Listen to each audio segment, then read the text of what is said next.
Olá a todos! O objetivo dessa nossa conversa é abordar alguns tópicos no que diz respeito à revisão de textos para a revista Caminho Aberto. Então, quando nós falamos de revisão de texto no que diz respeito especificamente à revista, nós gostaríamos de lembrar de alguns pontos. Em primeiro lugar, é importante, quando nós pensamos a revisão de textos, utilizar as ferramentas de correção do Word e do BR-Office. Então, você, revisor, que está colaborando conosco na revista Caminho Aberto.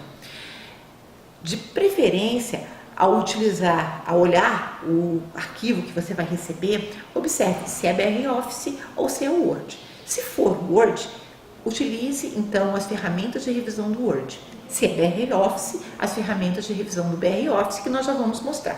Por que é importante utilizar essas ferramentas? Porque é uma maneira de sinalizar ao autor as modificações que foram feitas, as sugestões que estão sendo dadas e as dúvidas que estão sendo levantadas a respeito do texto que ele produziu. Então, se por um acaso você, revisor, tem alguma dúvida a respeito da maneira como o texto foi escrito, alguma dúvida em relação à coerência textual, alguma ambiguidade que esteja presente no texto, é interessante inserir um comentário através da ferramenta Inserir Comentário no texto do autor. Para isso, a gente pode utilizar no Word, na barra Revisão, a ferramenta Controlar Alterações. E aí é bastante interessante que esse controle de alterações seja feito através de balões. Então, todas as revisões, todas as alterações do texto, elas vão aparecer realçadas no texto e também num balão na margem. Se você estiver usando o BR-Office, a mesma coisa pode ser feita utilizando na barra de ferramentas, editar alterações, mostrar. Quando você clica em mostrar alterações, acontece a mesma coisa. Todas as alterações realizadas no texto, elas vão ser realçadas no texto e também no balão de comentário. Caso, ao contrário, você queira inserir um comentário, uma pergunta, uma dúvida e até uma sugestão para o autor, você pode utilizar inserir comentário. E no Word, a mesma coisa, você também vai trabalhar com revisão, novo comentário. Então, são ferramentas para que a gente possa conversar com o autor. Tudo isso com que objetivo? Com o objetivo de se manter sempre a maior fidelidade possível àquilo que o autor quis dizer. Afinal de contas, o nosso trabalho como revisor é sempre o de tornar o texto mais coerente, mais coeso, de mais fácil leitura, mas sempre o mais fiel possível àquilo que o autor quis dizer. É importante nesse sentido quando o revisor ele vai sugerir a substituição de uma palavra. Todos nós sabemos que dentro da linguagem acadêmica, quando nós substituímos uma palavra por outra, a gente pode provocar uma alteração de sentido. Então, vamos evitar a substituição de palavras, principalmente a substituição de palavras que nós percebamos que tem conteúdo mais científico. E a gente sabe que a gente, como revisor, quando a gente começa a ver uma palavra se repetindo muito, dá uma tentação de mudar, né? Mas é importante que a gente tenha esse cuidado, porque se a gente muda inadvertidamente uma palavra, a gente pode estar mudando um conceito científico. Então, cuidado, se a gente tem dúvida, é importante a gente sinalizar através de um comentário. Se a gente observa uma palavra que não conhece, e às vezes dentro de determinadas linhas de pesquisa e ramos de pesquisa, existem palavras que nos soam bastante estranhas, que são neologismos. O que é interessante? Aquela palavra que a gente não conhece, é interessante a gente jogar no Google acadêmico e observar se há outros artigos com a mesma palavra. E aí a gente vai ver que não se trata de um erro de ortografia, de uma palavra escrita erroneamente, né, mas sim de um conceito de uma palavra que a gente não conhece. Então essa é uma outra dica para todos nós revisores. Ao observar uma palavra que a gente não conheça, que nos soa estranho, a gente jogar no Google acadêmico, realizar uma pesquisa através do Google acadêmico para ver se nós encontramos essa palavra. Se nós não a encontrarmos, vale então o balão de comentário.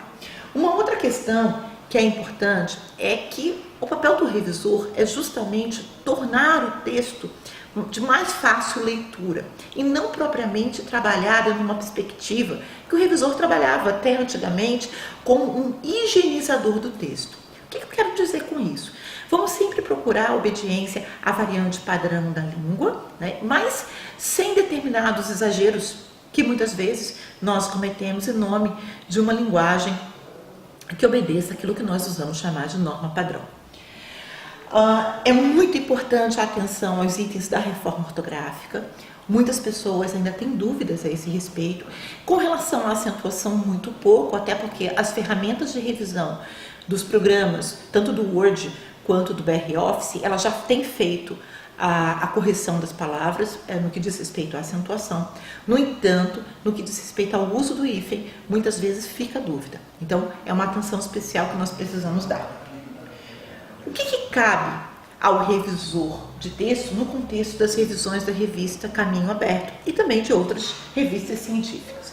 Então, é imprescindível que todos nós façamos, antes de mais nada, uma leitura crítica do texto que vai ser revisado. Então, antes de mais nada, o revisor é sempre um leitor crítico, é aquele leitor que procura entender em profundidade o que está escrito. É importante a gente perceber as adequações do texto ao gênero textual, ou seja, ao gênero artigo científico, ao público que vai ler e esse espaço de circulação. Então, estamos falando de uma revista científica, por isso é importante a obediência à variante de prestígio da língua. Também é importante que nós prestemos atenção a questões de sintaxe dos períodos, e aí nós estamos falando em sintaxe de regência, de concordância e de colocação pronominal. A organização e articulação dos parágrafos, a coesão, e aí principalmente a retomada de palavras e a retomada de ideias, e também a progressão textual e a coerência. Também há, e isso é bastante comum, problemas de pontuação nos textos. Então, cuidado especial com a pontuação, até porque muitas vezes a pontuação, uma pontuação inadequada, pode criar ambiguidades. Questões de ambiguidade, uso de clichês, o queísmo, que é o uso exagerado de case. Então, na medida do possível, quando a gente observa que esse uso é exagerado, sugerir a substituição por um outro pronome, gerundismos e personalismo nos textos acadêmicos e científicos, da mesma maneira que pleonasmo vicioso, uso excessivo ou exclusivo de um mesmo conectivo, que também é comum, né? Às vezes o autor ele tem, por exemplo, uma tendência a utilizar no entanto, e aí todas as vezes que ele quer dar a ideia contida na expressão no entanto, ele vai utilizar essa expressão em lugar de utilizar outros, como por exemplo, entretanto, porém. Então cabe ao olhar do revisor também atenção a isso. Uma outra questão é que muitas vezes o autor ele entende que o texto está muito claro, afinal de contas foi ele que escreveu, né? E ele tinha claro em sua mente a ideia que ele gostaria de ver concretizada naquele texto. Porém, cabe ao revisor observar se realmente o texto está claro, né? E quando não está, se há uma das questões que nós apontamos anteriormente, sugerir alteração. Se há uma dúvida, então inserir o comentário para tirar a dúvida com o autor. Uma outra questão diz respeito a alguns padrões. Então, muito cuidado ao uso de abreviações. Vamos lembrar que sempre que a gente trouxer uma palavra, um título abreviado, é importante que antes, né, então sempre que a gente vai apresentar uma sigla, que antes ela apareça por extenso. Então, por exemplo, eu não posso usar IFSC sem antes ter usado o Instituto Federal de Santa Catarina. Então, esse cuidado também é importante por parte do revisor. Então, sempre verificar se na primeira vez que a palavra está sendo usada, a expressão está sendo usada, ela está sendo citada por extenso, entre parênteses a sigla, e daí em diante somente a sigla. Um outro exemplo é, por exemplo, parâmetros curriculares nacionais. Então, que na primeira vez em que seja citado, apareça parâmetros curriculares nacionais, para depois, então, entre parênteses, aparecer PCN e daí por diante apenas PCN. Então, cuidado com essa questão.